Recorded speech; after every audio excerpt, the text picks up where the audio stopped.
Hello प्यारे दोस्तों, कैसे हैं आप लोग। नमस्कार। निहार मैथ्स में आप लोग का बहुत बहुत स्वागत है। प्यारे दोस्तों, आप लोग से ये बताना था, वैकेंसी को देखते हुए 4-5 महीना बचा है।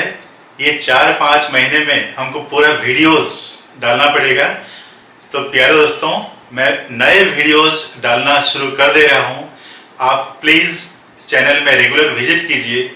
हो सकता है आप लोग को वीडियोस काम का मिले, है ना। अगर आपको वीडियो अच्छा लगता है सब्सक्राइब कर लीजिए, लाइक कर लीजिए और शेयर ज़रूर कर लीजिए। सभी टॉपिक के, सभी चैप्टर्स के सुपर कॉन्सेप्ट्स, शॉर्ट ट्रिक्स के साथ पूरा वीडियोस में डालना शुरू कर दे रहा हूँ, ठीक है। तो आप लोग की रिक्वेस्ट है, एक बार देखिए चैनल को और रेगुलर आप देखना शुरू कीजिए, है ना। पूरी कोशिश करूँगा कि रोज़ एक एक वीडियो कम से कम डालूँ और पूरे काम का रहे आप लोग को, ठीक है। हिंदी मीडियम, इंग्लिश मीडियम दोनों के लिए आप लोग का और ज़रूर काम में आएंगे और आपको सक्सेस ज़रूर मिलेगी। तो आप सबको ऑल द बेस्ट। आप लोग का सबका सिलेक्शन हो, अच्छा जॉब लग जाए, ठीक है। God bless you.